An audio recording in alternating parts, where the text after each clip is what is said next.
बिस्मिल्लाहिर्रहमानिर्रहीम। अस्सलाम वालेकुम नाज़रीन, एक नए व्लॉग के साथ आपकी खिदमत में हाजिर है। मेरे साथ मौजूद हैं सुहेल रशीद, सीनियर जर्नलिस्ट हैं, कोर्ट्स को कवर करते हैं। नाज़रीन, हम इस वक्त सुप्रीम कोर्ट में हैं और सुप्रीम कोर्ट ऑफ पाकिस्तान में जो अब आजकल के दिन हैं, इनमें बड़ी खबरें आ रही हैं और बड़ी हैरानकुन किस्म की यहाँ पर अपडेट्स आ रही हैं, डेवलपमेंट्स हो रही हैं। चीफ जस्टिस काजी फायद ईसा साहब का कल आखिरी दिन है, मगर अब से कुछ देर कबल ही खबर आई है कि जनाब काजी फायद ईसा आज फिर अदालती काम निपटा कर चैम्बर वर्क पर चले गए हैं। यानी कल वो सिर्फ और सिर्फ एक दफ़ा अदालत आएंगे जब उनके एजाज़ में फुल कोर्ट रेफरेंस का इनेकाद किया जाएगा।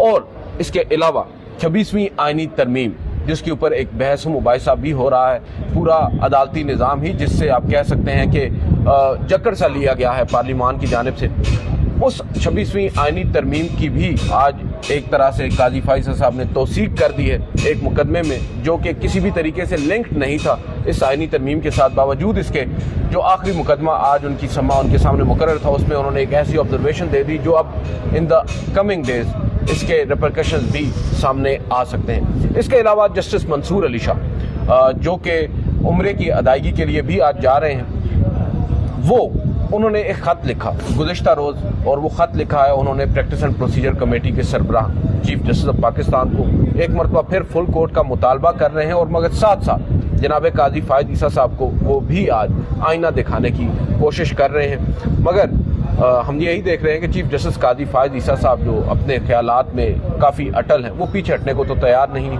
इसके अलावा इस्लामाबाद हाई कोर्ट से खबर आई है कि इमरान खान साहब को पेश करने का कहा है फाजिल जज साहब ने। कौन से जज साहब हैं? एजाज इसाक खान साहब ने। और वो जो इमरान खान साहब से मुलाकातें नहीं हो रही, वकला की एक कंटेम्प्ट की दरख्वास्त थी, उसके ऊपर आज ये ऑर्डर आया और बड़ा सख्त ऑर्डर है, हैरानकुन भी है। और उसके ऊपर ये कहा जा रहा है कि अमल दरामद नहीं होगा, मगर ये ऑर्डर आना इन इटसेल्फ, यहाँ से ही बात का आगाज़ करते हैं। आप कैसे देख रहे हैं मौजूदा हालात में जब हुकूमत पार्लिमान की जानिब से एक पूरी कोशिश की गई है जुडिशरी को कमज़ोर करने की, जुडिशरी को कॉर्नर करने की, और टारगेट आपको मालूम है पहले दिन से वही 6 जजेस थे, मगर अब की बार वो मकासद हासिल नहीं हो सके। और उस आईनी तरमीम के बाद आज ये पहला, मैं कहूँगा कि एक रिस्पांस आया है। इस रिस्पांस को आप कैसे देखते हैं? आप ठीक जगह पर पहुंचे हैं। उन्होंने कहा कि आपने अगर वहाँ छेड़ करना शुरू कर दिया हमें हर्ट करने के लिए, तो हम वहाँ पर वापस हिट करेंगे जहाँ से आप हर्ट होंगे। ठीक है, तो वो ऑर्डर आ गया अब इस्लामाबाद हाई कोर्ट से, और ऑर्डर्स आएंगे। और ख़बर ये है कि जजेस ने, सीनियर वकला ने, जितनों ने भी ये 26वीं आईनी तरमीम पढ़ी है, मुताला किया है, इसमें सारे रास्ते मौजूद हैं, ओपन रोड है, कोई मसला नहीं है, किसी जगह पर कोई कदगन है सच नहीं लगी। बना लें आईनी बेंचेस, सारा कुछ कर लें, उसके बावजूद आप जजेस को हुक्म देने से तो नहीं रोक सकते ना। या तो ये लिखा हो कि जी आप ऑर्डर नहीं जारी कर सकते, ठीक है, अब वो ऑर्डर तो जारी कर सकते हैं। और उन्होंने उनके सामने मुलाकात कराने का उन्होंने हुक्म दिया था ना, नहीं हुई, तो तौहीन अदालत में आए हुए हैं। तो या तो वो स्टेट के खिलाफ उनको सजा दे दें या वो मुलाकात करवा के छोड़ेंगे। तौहीन में ये होता है कि फिर आप अमल दरामद भी करवाते हैं ना। चीफ जस्टिस काजी फायद ईसा साहब ने जो एडवांस में अभी नजरसानी पेंडिंग थी, मोनाल वाले मामले पे केस लगाया तौहीन का पहले, और उस पर अमल दरामद कराया ना फिर, ठीक है, उसमें वो ऑर्डर देने के इनके पास नहीं था, इन्होंने दौड़ें लगवाई और सारू ने वो सारा रिवर्स किया। वो पूरी अथॉरिटी जो उसके अंदर दे रहे थे इंटरिम मिनिस्टर की, वो वापस हुई। तो सेम जो है वो सरदार एजाज साहब खान कर रहे हैं, उन्होंने आज ये ऑर्डर दे दिया है। और ऑर्डर उन्होंने तब दिया जब एडिशनल अटॉर्नी जनरल ने ना बड़ा नई तरमीम का सहारा लेके ना तो आगे चौड़ा होने की कोशिश की कि वो सर आपके पास तो इस तरह का ऑर्डर देने की, उन्होंने कहा वीडियो लिंक पे मुलाकात करा दें, जज साहब ने कहा। हाँ, उन्होंने कहा आपके पास इख्तियार नहीं है ऐसा ऑर्डर देने का। उन्होंने कहा अच्छा मेरे पास ये इख्तियार नहीं ऑर्डर देने का, उसको यहाँ लेके आओ, 3 बजे मुलाकात करो। मतलब ये लेने के देने पड़ गए हैं। वो ऐसे नहीं हुआ कि एकदम से उन्होंने जाके ऑफेंड किया। उन्होंने कहा अच्छा आप हमें ऑर्डर देने से रोकेंगे, हमें बताएंगे हमने ऑर्डर क्या देना है। 184(3) का आपने स्कोप थोड़ा सा चेंज करके आप समझते हैं कि अदालतें आपके मतहत हो गई हैं। उन्होंने कहा लेके आओ यहाँ पर, और इमरान खान को लेके आने का ऑर्डर इससे पहले 9 मई के बाद हुआ था, 2023 के बाद। तो आज अब अक्टूबर 2024 में वापस पहिया घूम के वहां पहुंचा है, और ये सिलसिला शुरू इस्लामाबाद हाई कोर्ट से हुआ था, ये एक न एक दिन खत्म इस्लामाबाद हाई कोर्ट पे होना है। तो चलें देखते हैं। वैसे तो इस ऑर्डर पर अमल दरामद होता तो नजर नहीं आ रहा। बहुत से लोग ये कह रहे हैं अमल दरामद नहीं होगा, कोई नई जो एक पेचीदगी है कानूनी उसको सामने लाया जाएगा, जवाब बनाया जाएगा। और टू सम एक्सटेंट क्या वो अभी ICA डाल लेंगे, वो अभी ICA डाल लेंगे। थोड़ा उसके ऊंचा बाद- बोल दें। इसको फ्री करेंगे हम। अच्छा नहीं, मैं अपना करना है। 2-3 मसालेदार चीजें ने अपने। अच्छा अब चले ठीक है, ऑर्डर के ऊपर तो हम देखते हैं डेवलपमेंट्स क्या होती हैं। 3 बजे के बाद नाज़रीन के साथ फिर गुफ्तगू कर लेंगे। थोड़ा सा आगे आते हैं। सुप्रीम कोर्ट ऑफ पाकिस्तान में हम देख रहे हैं नामजद चीफ जस्टिस याहिया अफरीदी साहब ने भी बाकायदा तौर पर काम करना शुरू कर दिया। जी, जी, पहला अहकाम देना इंतजामी हुक्म उनका आ चुका है। उस इंतजामी हुक्म में उन्होंने आईनी बेंच जो अब बनाया जा रहा है हुकूमत की जानिब से इस तरमीम के नतीजे में, उसमें मुकदमात किस तरह जाएंगे एक लाएमल तय किया है। और रजिस्ट्रार ऑफिस को बाकायदा तौर पर वो ये कह रहे हैं कि मैंने डायरेक्ट कर दिया है कि कैटेगरीज बनाई जाएं जहां पर कानून चैलेंज हुआ है, जहां पर आइनी तशरीह के मामलात हैं उनकी, और फिर जो आइनी तशरीह के मामलात अगर सुप्रीम कोर्ट में हमारे पास आते रहे तो वो ऐसे ही रेफर होते रहेंगे उस कॉन्स्टिट्यूशनल बेंच को। इससे नज़र ये आ रहा है कि जस्टिस याहिया अफरीदी साहब ने तैयारी पकड़ ली है वो चीफ जस्टिस बनने के लिए। उन्होंने जो तमाम तर अहकामात हैं वो देना शुरू कर दिए हैं। आज भी उनकी कुछ मीटिंग्स हैं इंतजामी साइड पर, और परसों तो उन्होंने as chief justice of Pakistan हल्फ उठाना है। अब उनके लिए एक और बड़ा चैलेंज आज उनके बड़े करीबी दोस्त, उनके सीनियर जस्टिस मंसूर अली शाह साहब उम्रे पे जाते जाते उनके लिए छोड़ गए। गो कि ये एड्रेस आज की तारीख में तो जस्टिस काजी फाइज साहब को वो खत किया गया है जो 23, लेकिन है वो आने वाले, वो है जस्टिस याहिया अफरीदी साहब के लिए। और नाज़रीन उस खत में जस्टिस मंसूर अली शाह साहब ये कहते हैं, क्योंकि प्रैक्टिस एंड प्रोसीजर कमेटी ने एक स्पेशल बेंच था जिसको हेड करने का कहा था जस्टिस मंसूर अली शाह साहब को। जस्टिस मंसूर अली शाह साहब ने उस स्पेशल बेंच में बैठने से इनकार किया। उस कमेटी को खत लिखकर ये कहा कि जब तक प्रैक्टिस एंड प्रोसीजर तरमीमी ऑर्डिनेंस के ऊपर फुल कोर्ट नहीं बैठ जाता मैं किसी भी स्पेशल बेंच का हिस्सा नहीं बनूंगा। ताहम उन्होंने ये वाजे किया है और जस्टिस काजी फाइज साहब को एक सेंस में ये बावर कराया है कि मैं जो आम लिटिगेंट हैं उनके मुकदमात सुनूंगा, जो आम साइलिन हैं उनके केसेस सुनूंगा, अदरवाइज जो स्पेशल बेंचेस हैं उनमें नहीं बैठूंगा। इसके ऊपर अब आप क्या समझते हैं, ये जो फुल कोर्ट बनाने का एक मरतबा फिर उन्होंने कहा है, जोर दिया है, जस्टिस याहिया अफरीदी इस मामले पर क्या करेंगे? आया वो फुल कोर्ट बुलाएंगे या नहीं बुलाएंगे? क्योंकि इस वक्त सबसे बड़ा चैलेंज तो उनके सामने एक फुल कोर्ट है और एक 26वीं आईनी तरमीम जिसको आज एक मरतबा फिर चैलेंज किया गया, उसके ऊपर आगे बात करते हैं। देखें, जैसे याहिया अफरीदी के सामने कोई वजह नहीं है कि वो फुल कोर्ट ना बुलाएं, ना ही उनकी कोई मजबूरी है जिस तरह अभी तक थी मौजूदा चीफ जस्टिस साहब की कि आप बुला ही नहीं सकते थे। इनको पता था फुल कोर्ट में क्या होना है, अंजाम मालूम था। जस्टिस याहिया अफरीदी के साथ ऐसा मामला नहीं है। जस्टिस याहिया अफरीदी जो हैं सो हैं, ठीक है। तो उनको सर वो काजी साहब भी जो थे वो थे नहीं, वो जो थे वो सब वो अब तारीख का हिस्सा है, ठीक है। तो बहरहाल आप वो जा रहे हैं, अब कल से मैंने उन पर तनकीद बंद कर देनी है, गए हुए को मैं नहीं थे, ठीक है, वो तारीख का हिस्सा है। आज का दिन चूंकि है तो मैं आज मतलब आज आपसे सुन लें हम जो सुनना चाह रहे हैं। हाँ, आज मैं कह सकता हूँ, क्योंकि जो एक बंदा जाने के बाद वो बोलता है ना, तो वो मैं समझता हूँ कि वो पाकिस्तान तबाह इस वजह से है कि लोग जब चीज हो रही होती है तब उसे गलत नहीं कहते, ठीक है। तो चीफ जस्टिस काजी फाइज साहब के जाते हुए उन्होंने ये खत मुखातिब तो उन्हें करके लिखा है।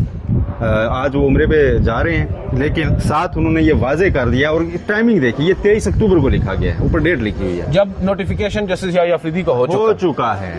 तो उन्होंने उसमें बड़ी कम अल्फाज में तो हम इन अदर वर्ड्स ये कह सकते हैं कि जस्टिस मंसूर अली शाह साहब का जस्टिस याहिया अफरीदी साहब को as chief justice of Pakistan ये पहला खत है जी। मैसेज, इनडायरेक्ट मैसेज आप कह सकते हैं कि उनको है। मैं इसमें एक कोटेशन जो है ना सर थॉमस मोरे की जो उन्होंने शामिल की है उससे आपके सामने रखता हूँ कि वो क्या कह रहे हैं।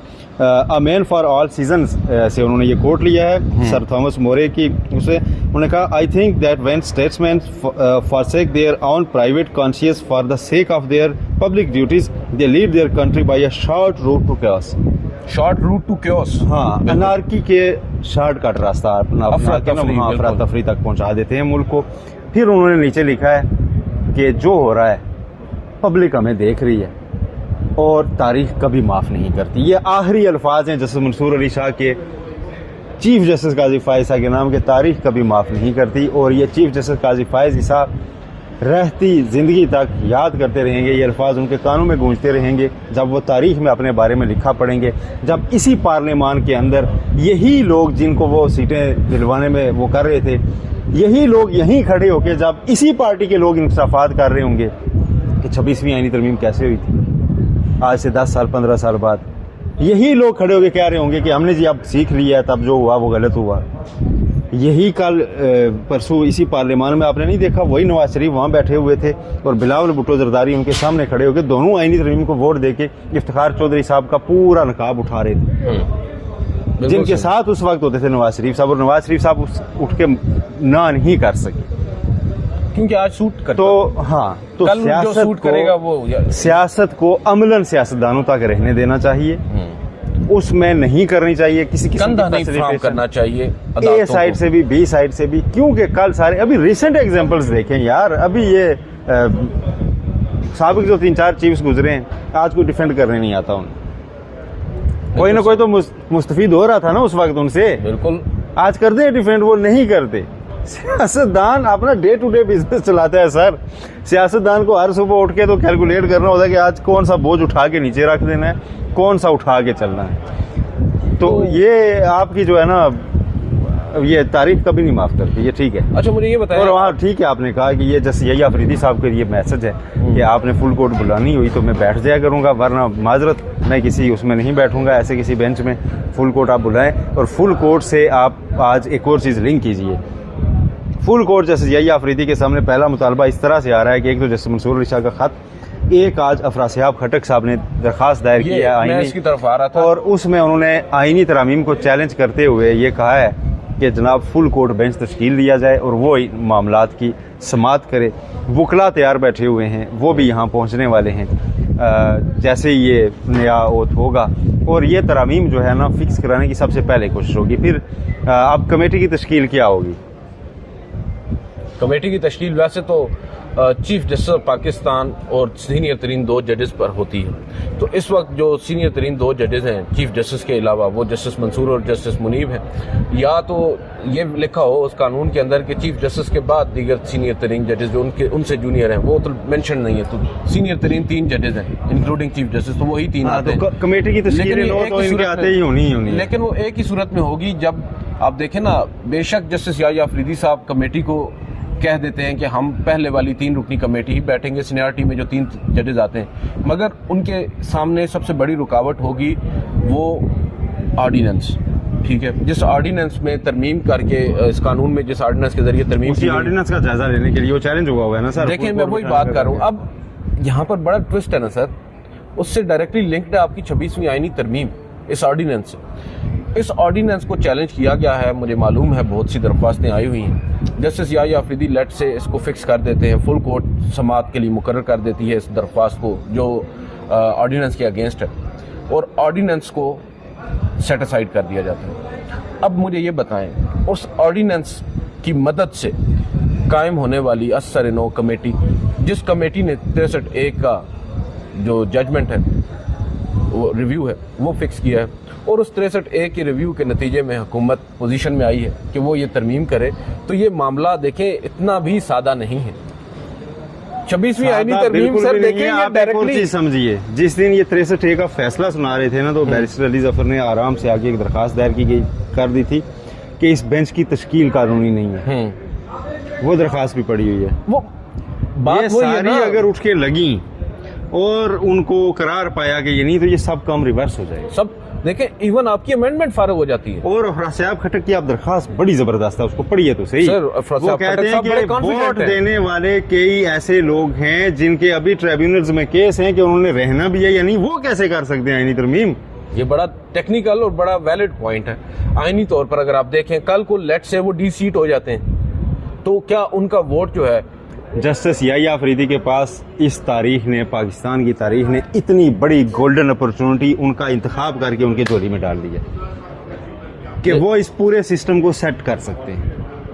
वो आके एक दफा उसको बिल्कुल लाइन पे कर सकते हैं। सेट वो नहीं कर सकते सिस्टम। मैंने कहा अपॉर्चुनिटी तो आ गई है ना, गोल मारना ना मारना तो बंदे की मर्जी हाँ, कोशिश उन्हें जरूर करनी चाहिए, जो कोशिश मैं समझता था पहले दिन से कि काजी फाइज़ साहब को करनी चाहिए थी, मौके उनको ही बड़े मिले। मैं कैसे कह रहा हूँ कि एक ट्रिब्यूनल्स को रोक के काम से स्टे दे के और फिर गिनती दोबारा के फैसले खुद करके मेजॉरिटी बना के फिर जनाब ऑर्डिनेंस के ज़रिए, जिसकी अभी आईनी हैसियत जांची नहीं गई, आपने कमेटी में तब्दीलियां करके 63A लगा के बेंच की तश्कील जिसके ऊपर सवालात हैं, इन सारे मामलात से पहुंच के तो आइन में तरमीम कर ली जो मुतफिका है यार, और जिसने तजाद फैला दिया, जिस पे इंटरनेशनल कोर्ट ऑफ जस्टिस और क्या क्या चीज़ें बोल रही हैं।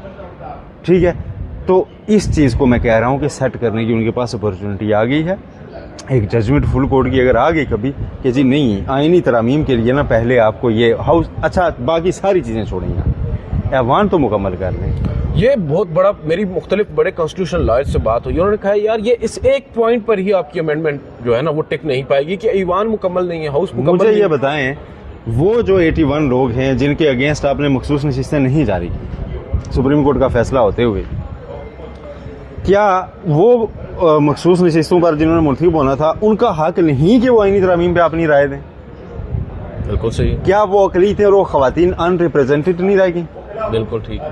ठीक है, और आपने आईनी तरमीम कर ली। ये बहुत से ऐसे पॉइंट्स हैं जो खुलने हैं, और इसके ऊपर मैं आपको बता रहा हूँ, जो यहाँ से लोग एक्सपेक्ट कर रहे थे इस्तीफे अगर नहीं आए ना, तो वो इसलिए नहीं है कि जनाब अमल दरामद होगा, रोल प्ले करना है। बिल्कुल सही। और यहाँ पर अब फिर बात काफ़ी आगे तक जाएगी। बहरहाल देखते हैं नाज़रीन, ये चैलेंजेस हैं जस्टिस याहिया अफरीदी साहब के सामने एक जानिब, मगर दूसरी जानिब ये अपॉर्चुनिटीज़ भी हैं बकौल सोहेल रशीद साहब के। और आई सेकंड हिम के अपॉर्चुनिटी इन अ सेंस के जस्टिस याहिया अफरीदी साहब जिन्हें जो सुपरसीड करके अब चीफ जस्टिस बनाए गए हैं, जस्टिस मंसूर अली शाह और जस्टिस मुनीब अख्तर को, अव्वल तो हम देख रहे हैं कि उन्होंने उनके साथ भी अब एक हेल्दी रिलेशनशिप बरकरार रखने की कोशिश की है, उनके साथ मुलाकातें वो कर रहे हैं, और नज़र यही आ रहा है कि इन द लॉन्ग रन जो जुडिशरी है उसको यूनाइट करने में वो अपना किरदार अदा करेंगे, मगर उसकी बुनियाद जो है वो बुनियाद रखेंगे उस फुल कोर्ट समात या फुल कोर्ट मीटिंग से। अगर full court meeting justice Yahya Afridi नहीं बुलाते, दैट मीन्स कि फिर मामला जो हैं वो बिगाड़ की तरफ ही जाएंगे, और जो आज हमें यूनिटी कम से कम नज़र आ रही है सीनियर तरीन जजेस में, ये फिर शायद वैनिश भी हो सकती है। बहरहाल आज की इस वीडियो से इतना ही। मुझे सोहेल रशीद साहब को इजाज़त दीजिए। अल्लाह हाफ़िज़।